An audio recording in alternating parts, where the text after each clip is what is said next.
Chapter 21. Farewell.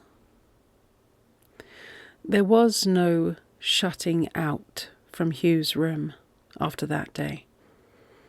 A silent figure stood at the door, waiting, its very shadow mighty enough to sweep away bolts and bars. Whoever Hugh cared to see came, except his sister. He asked often for his sister, but Wareham knew that there must have been difficulty in finding her, more difficulty in her reaching them.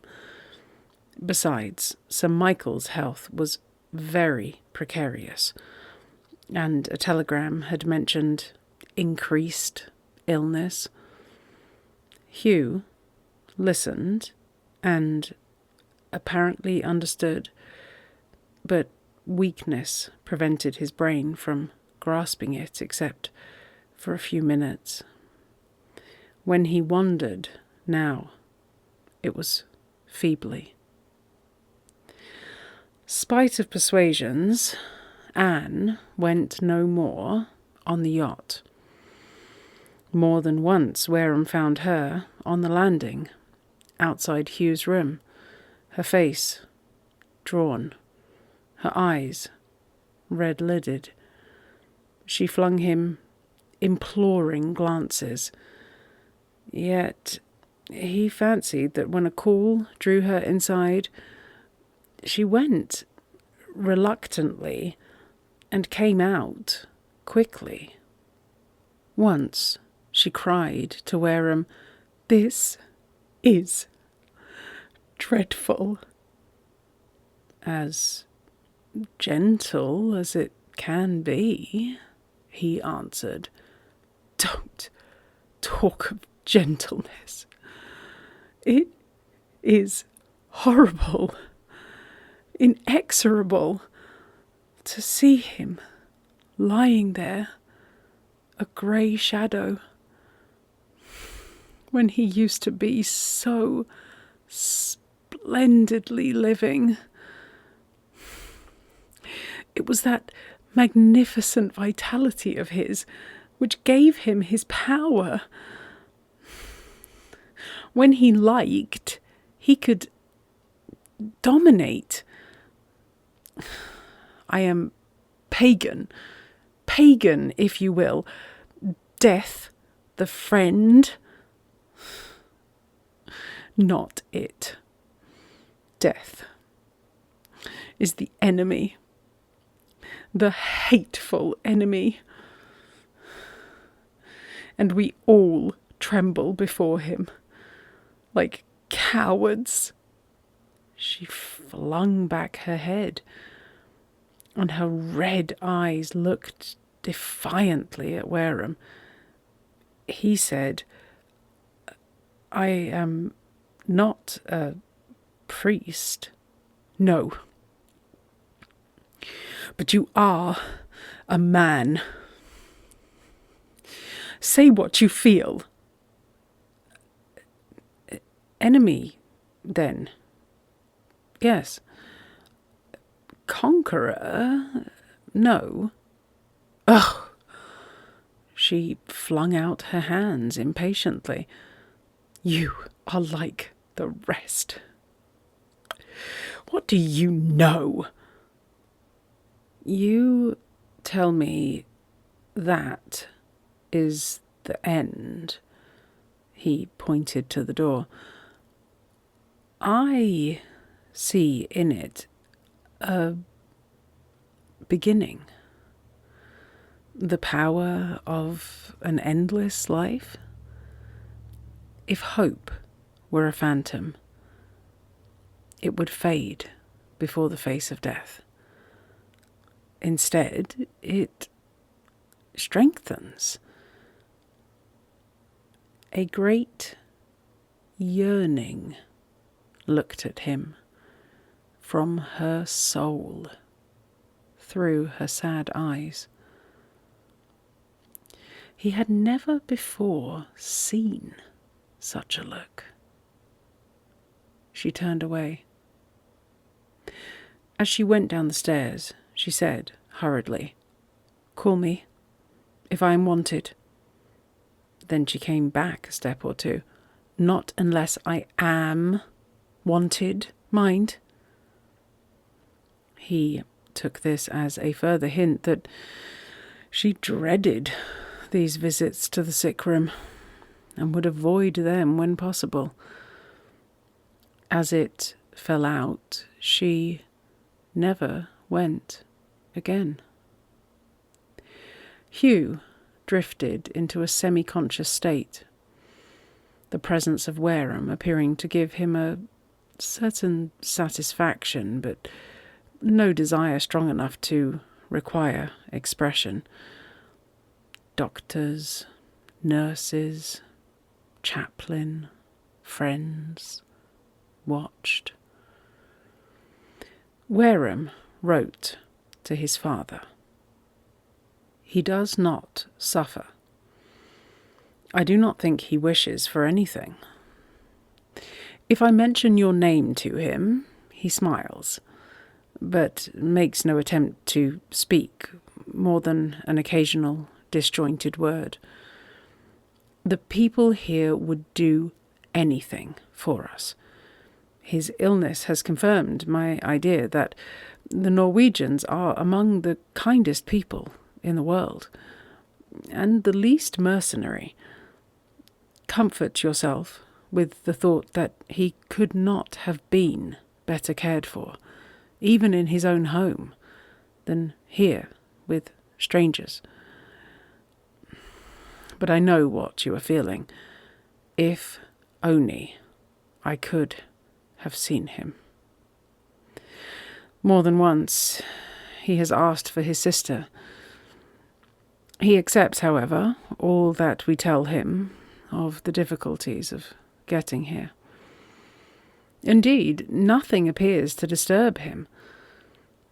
There is an English yacht in the harbour belonging to Lord Milborough, and he is as ready as others to be of use.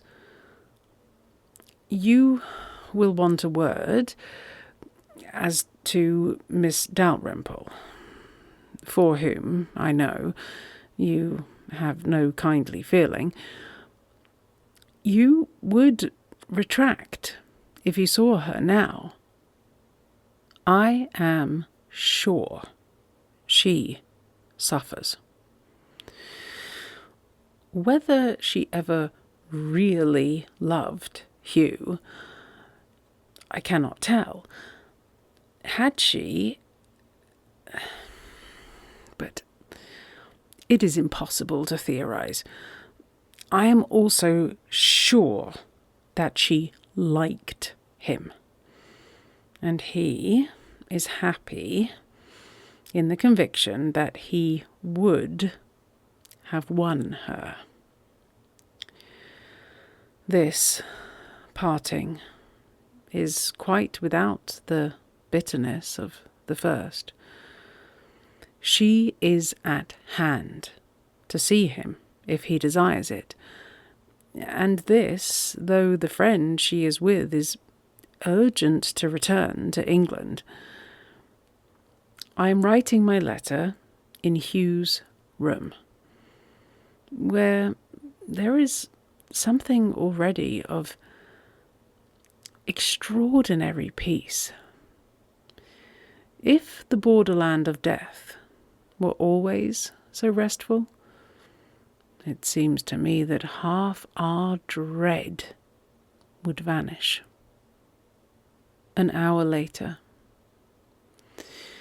I have wondered more than once whether he realized his own position, or whether weakness permitted no consciousness beyond the consciousness of the moment.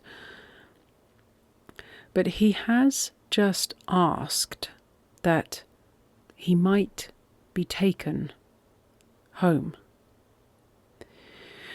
I told him there would never have been any question of this, and it seemed to satisfy him.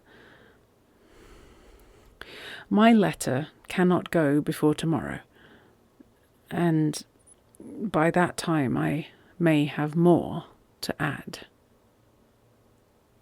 What he added was written the next day in his own room. He passed away at 9 this morning.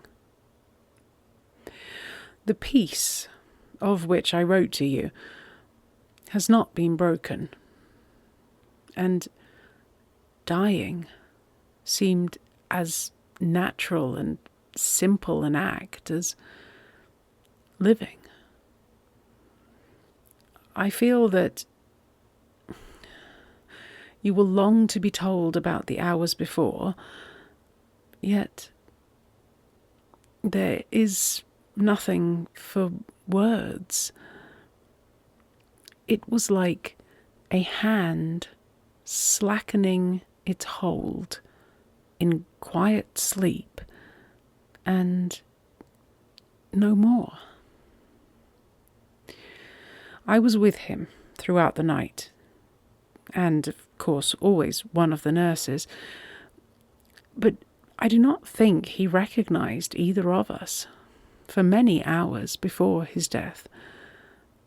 The doctors say that unconsciousness usually comes on at an earlier stage. Neither of us knew the exact moment at last. Once or twice before we had thought him gone, and afterwards fancied that he breathed. Now, you will want to know what arrangements can be made, and I must tell you hastily, lest I lose the mail. Today is Saturday. I am ignorant as to whether there are stringent rules as to the time of burial in Norway, but I do not doubt to arrange somehow for no steamer leaves before Tuesday, when one goes to Newcastle. I do not telegraph to you until Monday. I should not do it then, were it not for the fear that Ella might be meaning to leave Hull on Tuesday. For unless absolutely necessary, it always appears to me cruelty to inflict that length of waiting which lies between a foreign telegram and the details of a letter. I wish you could see him. Wareham spent a good deal of the day with Dr. Sivertson, going through necessary formalities and making the necessary arrangements. He was not sorry to accept the young man's invitation to his house for supper. They talked of Hugh. Dr. Sivertson spoke of his frank simplicity. Something in him, he said, resembled the best type among us Norwegians. "That is for you to say, not me," Wareham answered. "If we have learnt nothing else from your late revelations of yourselves, we have been at least taught not to classify so glibly as has been our custom. We have thought more than we have written," mused Sivertson, puffing at his cigar. "And when I was in England some years ago, it appeared to me that English conception of the northern character was principally based upon the tales of Frederica Bremer and the stories of Hans Andersen. There they saw one side, and of the moral character, I allow, the best, but they can hardly be said to draw a complete picture. Moreover, you are a writing nation. Perhaps are not without danger of writing yourselves out. Perhaps, sighed Wareham wearily.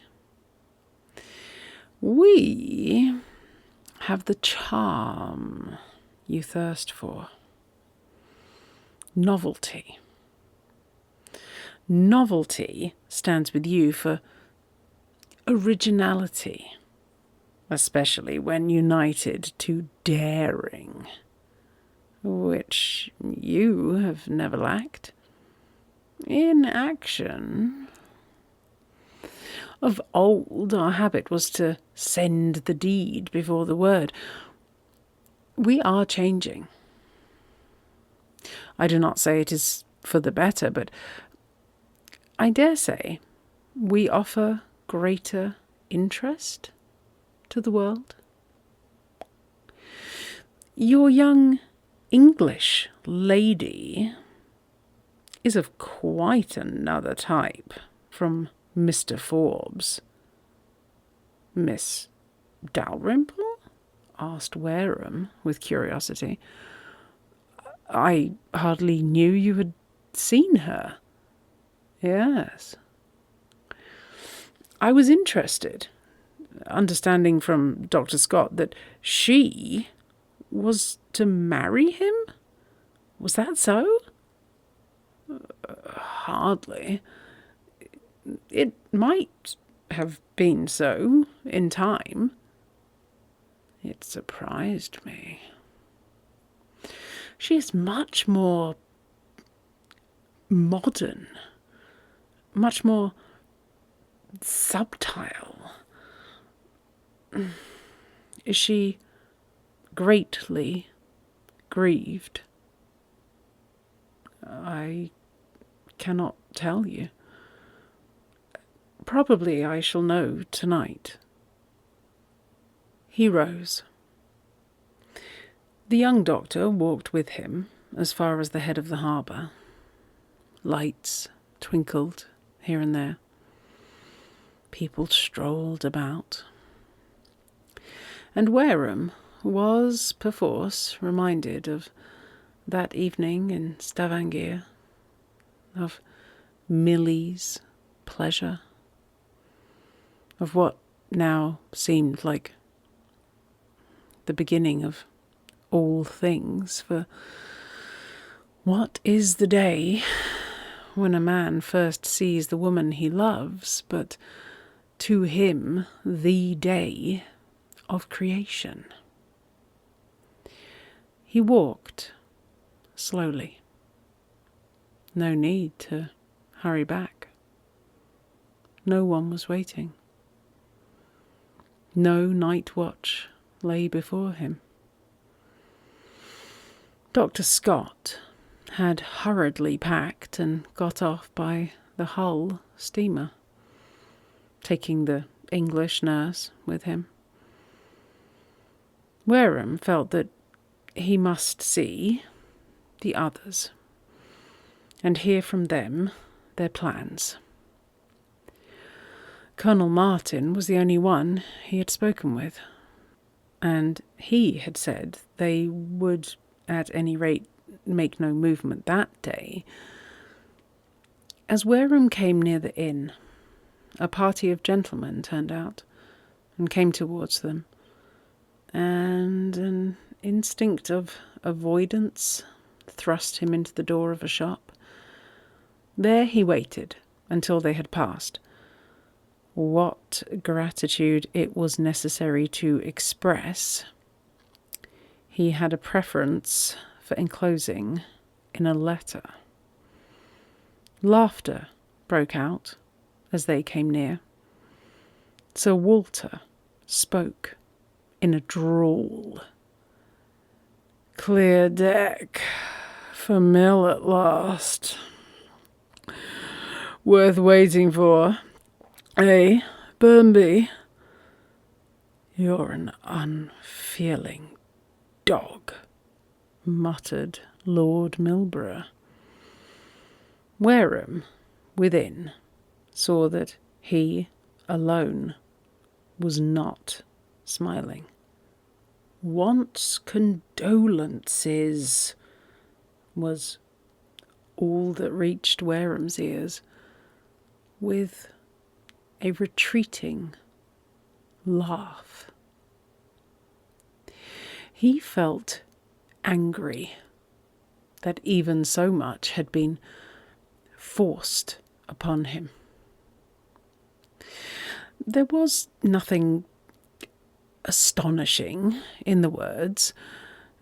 Reason might have told him that the Camilla would not have furled her white wings in Bergen Harbour unless some pretty strong attraction had influenced her owner, and further that it was unconscionable to expect regret for Hugh from men to whom he was only a stranger and a rival.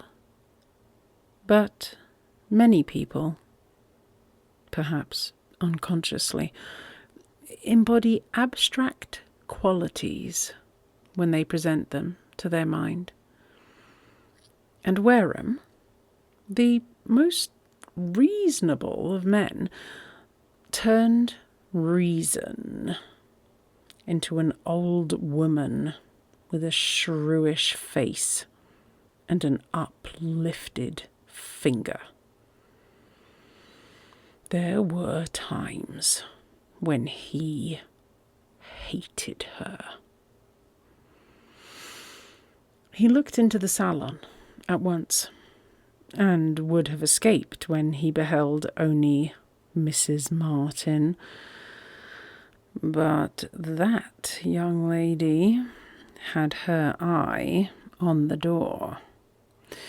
"Ah, Mr. Wareham, we were expecting you," she cried in an injured voice. "Tom has been to look for you more than once. For, really, with so many dreadful things happening, and so much to be thought of, I am most anxious to get home." Wareham refused to accept the responsibility of their stay. He merely asked, "When do you start?" "I hope you will induce Anne to leave at once. She is quite unnerved, unstrung. I do think she might show a little more consideration. But really, this has been the most unfortunate tour I ever made. Poor Mr. Forbes ought never to have come out, ill as he must have been from the first. And of course, Anne behaved very badly to him. I don't wish for a moment to defend her. Only, it seems a little hard that Tom and I should be made to suffer for it, doesn't it? Now, the only thing for us to do is to go home as quickly as possible. He expressed a hope that her wish would be carried out. If Anne is sensible. His heart went out to Anne. No, she was not heartless. this. But, as I said, pray tell her that you quite agree with us. I must say, I think her wishing to stay here is not quite... Well, of course, it was all broken off. And it will so attract attention again, just when it was to be hoped it was dying away. I am sure I don't know how I shall face Lady Dalrymple. She will be so extremely annoyed. It appeared to him unnecessary to offer either argument or consolation. And the only remark available was, "You go in the yacht?" She looked shrewdly at him and withdrew her plaints. How else? Besides, Lord Milborough is very pressing. But as we can't expect the poor man to stay here day after day, Tom is anxious. We should be off tomorrow. They have all just been here. Didn't you meet them? They passed me in the street. I forgot. Of course, you've been too much occupied to see anything of them. Besides, men rarely like each other.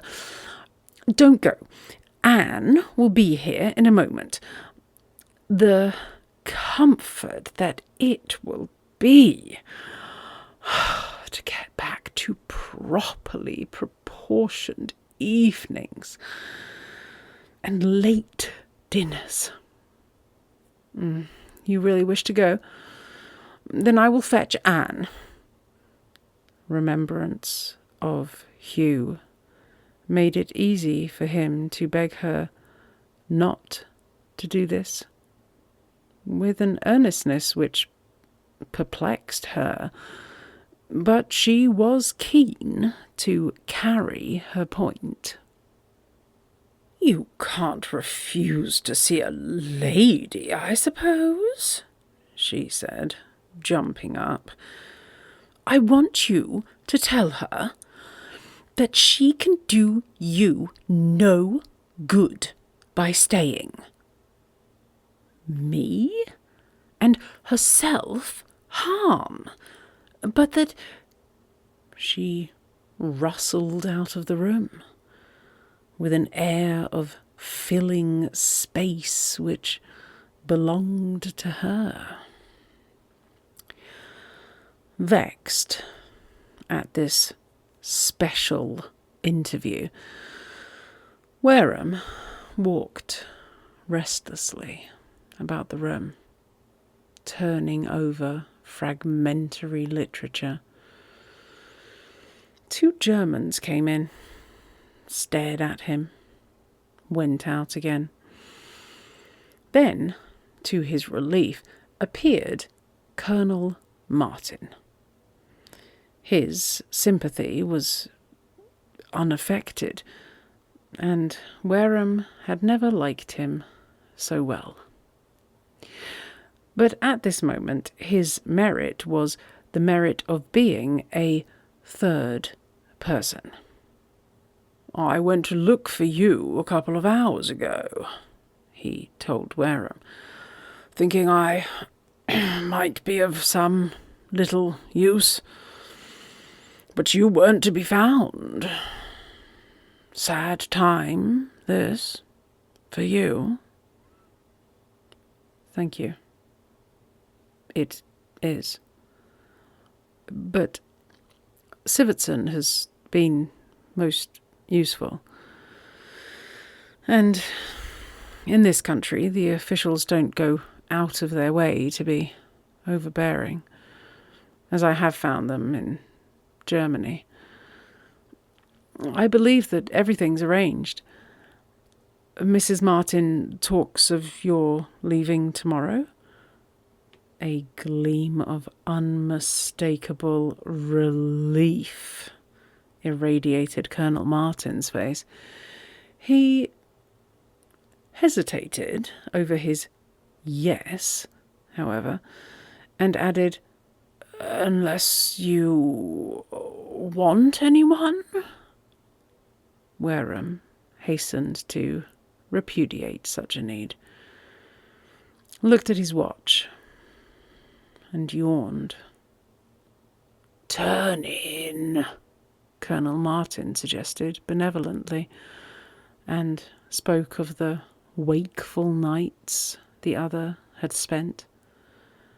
Mrs. Martin asked me to wait for her. He avoided Anne's name.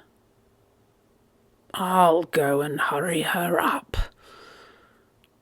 In spite of this fresh, propelling force, long minutes passed before Mrs. Martin rustled back, alone, but in high spirits. "I am really so sorry, Mr. Wareham. Anne is such a strange girl. One never knows how to take her. And she says she can see no one more. But, after all, she has come to her senses about leaving and agrees to go tomorrow. Congratulate me." "I am only sorry my name should have been intruded on Miss Dalrymple," said Wareham gravely. "She understood, I hope, that you imagined she had something to say to me?" "I dare say. It really does not matter," Mrs. Martin returned airily. And he began to discern where the intention had lain. It annoyed him, both then and when he afterwards thought of it. In the room of death, his last look at Hugh's boyish, quiet face made his promise take the form of a most willing offer. Nothing more remained that he could do to please him. Friendship and sympathy were closed forever here. Only this was left, and it had already become sacred. The look in Hugh's eyes, the touch of his hand rose up before him. Witnesses. He was determined to avoid so much as a word with Anne the next day, and, as it fell out, had no difficulty in keeping his resolution. The start was made early, and Colonel Martin, his face verging on cheerfulness, ran up to wish Wareham goodbye. The word said, he asked whether he would not come down to see the others, but men were waiting, and Wareham's excuse natural. They had quitted the house some 15 minutes when he followed, telling himself that to see Anne leave the shores, himself unseen, would do no one harm. For 3 days past, the weather had been heavy, and the coast colourless. Now the sun shone out. A roguish wind was blowing.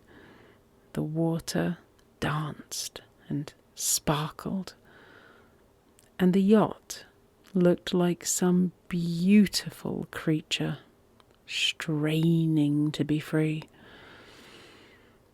The launch was on its way. Wareham's eyes held it as it slipped over the bright waves until he lost it round the vessel. Presently, almost imperceptibly, masts, lines, sails began to move with the moving clouds, and a white cloud herself, the Camilla, glided swiftly out towards the open, carrying Anne. He and Hugh were left.